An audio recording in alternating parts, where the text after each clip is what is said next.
Welcome to my YouTube channel, friends, and today I'm taking you through my entire process of how I achieve my art pieces with such an affordable brand of color pencils. Well, not limited to only this brand, because I found out that even with some of the great artists like Ronnie, you find out that the criteria, the procedure is the same really of how they go about, and it's not really limited to this brand. And even though you're using any other brand, right along with me. And at the end of this video, I'm going to share the entire experience with this brand and other brands, my recommendations throughout the whole process with my experience with these color pencils over time. And without any wastage of time, let's get started.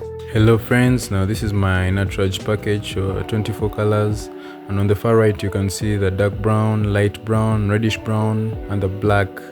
Yeah, those will do for the piece. And down here I have my graphite pencil, which will act as a base tone.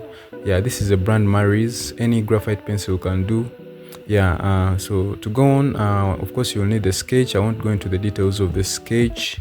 Yeah, and now to go on is the important thing right now is you go over the sketch as if you're toning using the graphite pencil, as if you're toning in grayscale, but in a faint way. You go over the sketch just as you can see in the video.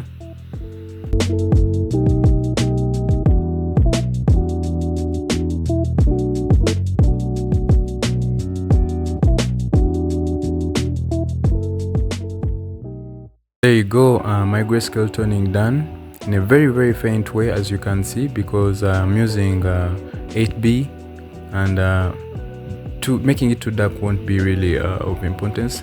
Yeah, now the next thing is that I pick out my brown color pencil, as you see, because it's time to go over with the tones, with the color tones now. Yeah, my dark brown color pencil, and I'm making sure that the lead is sharp enough but not too sharp pointed at the point that it will scratch the paper really.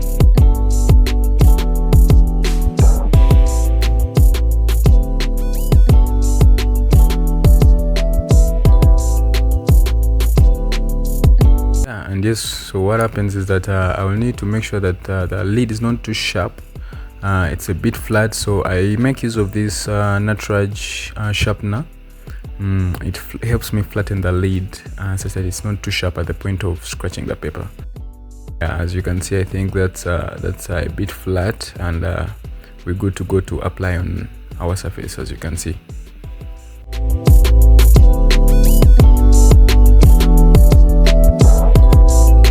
My application of the brown pencil is that the gradient scale of the graphite that was applied before helps me achieve the toning and the gradient of the brown color, as I also focus on the reference, as you can see in the video. And so this is our base colored art piece with only brown and black. So if I feel like I need to darken some areas, and I've already applied the brown color, I've already applied this brown color, I'm going to go with the black in the areas that I need to darken, the details that I need to darken. I feel like I need to darken this particular area and then the upper side. Yeah, so I'll go with the black Nataraj color, not the graphite, but the black. Yeah, so I'll gently start applying it in these areas, gently, because the color can at times scratch the paper, just like that. Yeah, so below the eyelashes, and I think the eyebrows too need to be darkened according to my reference. So the graphite is already applied below. The graphite is already applied below, and on top of the graphite is the brown color. So the black comes on top of it to darken those details and make them more vivid. And if I feel like I want to apply more graphite, the graphite whereby I feel like I did not apply enough of the base, There's really no particular formula. You would go with it, apply the graphite in those areas that you feel like you want to darken. This is not really perfectionism, it's a matter of showing you the process. So you could get really into details, more details of being perfect when you get the concept. Yeah, so whenever I apply after applying the graphite, I want to go over the graphite with the black, because I feel like the black seals off that graphite in this colored piece for it not to be smudged. You might rub the area by mistake with the hand, the movements. So I always feel like the black seals it off, makes it more dark. The black pencil, not the graphite. Just like that. So I'm particularly using only 3 pencils: the brown, the black pencil, and the graphite. Give me the base. We haven't reached the point of mixing.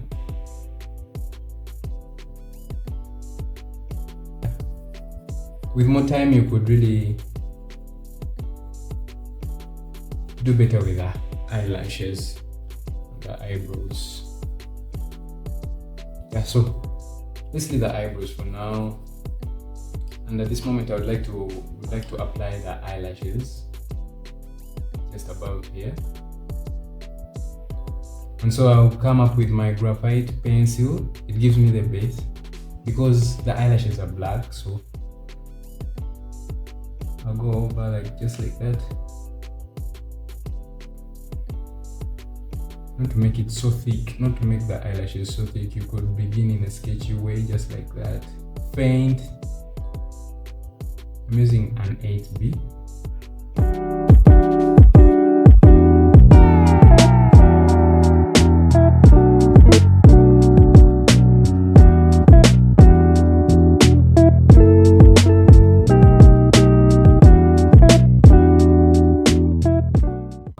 And so reaching this moment, I've applied my graphite, as I feel like this will get us started.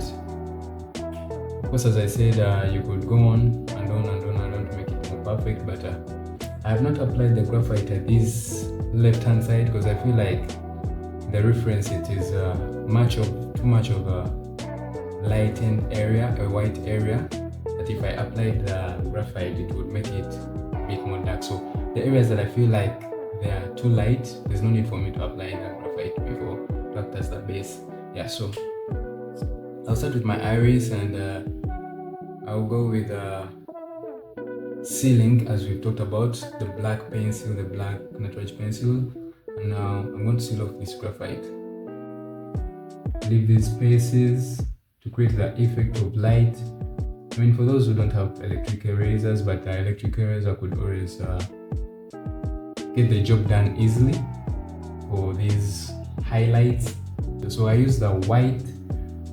I use the advantage that the paper is white to create those highlights. It's really different with the paint. With painting, acrylic, you always have to apply everywhere. But with the drawing, you could always take advantage of the paper to create those highlights.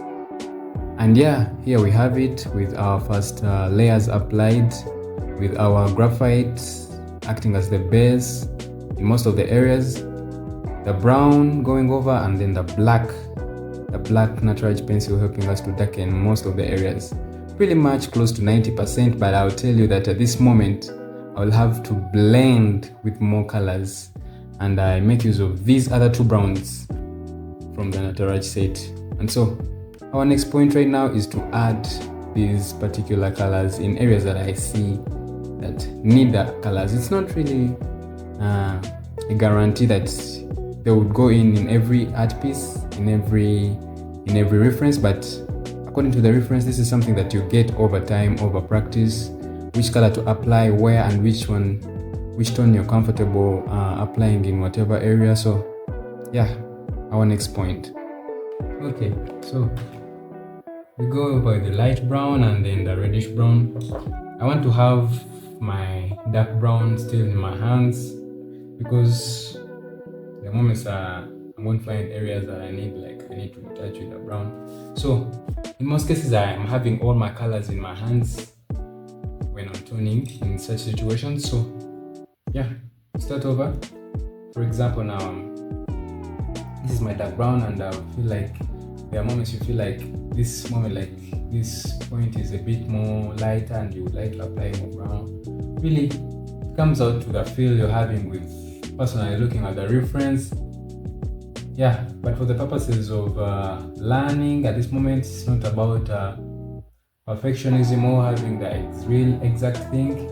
I'm just passing over the knowledge of how to go by these moments, such moments. So yeah, so I'm having my reddish brown, and I feel like that will be a little bit sharp. I want to make sure that, oh, it's broken. I was trying to say that I want to make sure that I don't break. I want to make sure that I don't break the lid. And this is a disadvantage you get using Nataraj. Seriously, most of the colors can easily break. Yeah, they really have fragile lids. Okay, so here I have my reddish brown, and we're going over for the blend. We're going for the blend right now. Okay, so I go on top of my dark brown, just as I feel according to the reference where that the light brown touch should be applied. I mean, according to the toning of the reference. Then above here, near the eye, I feel like there's a light brown touch, just like that. Just like that. And if you observe, you start to see a slight change. Yeah, and I feel like as we reach this point, there should be applied the reddish brown. The reddish brown in this particular area.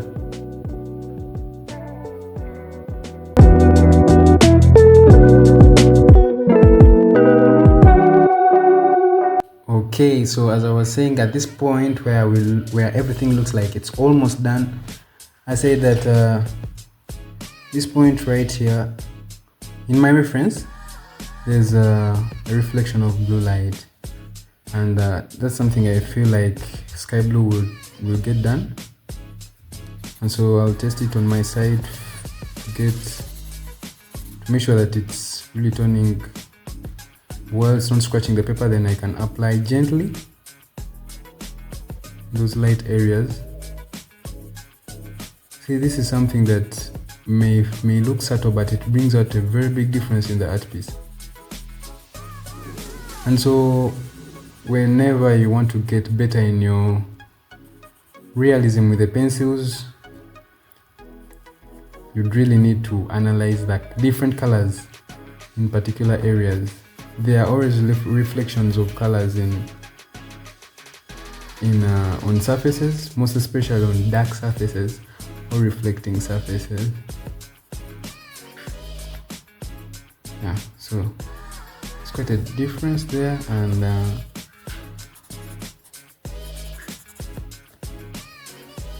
the blue light goes on even to this area. See? It's really subtle, but it makes a difference. And then even in these blue spaces,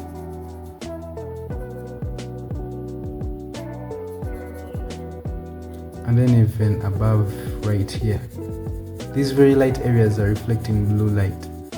But I make sure that it is a slight touch so that it's not too harsh to make it lose the feeling of it being the lighter area,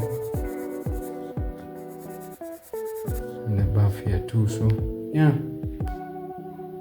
there we have it, and we are done with our showcase. That's it. And these are the colors that I used: the blue, the light brown, the reddish brown, dark brown, graphite, and the black. Yeah, I think you can see the difference between the first one and the second one. It's a bit blended. Yep.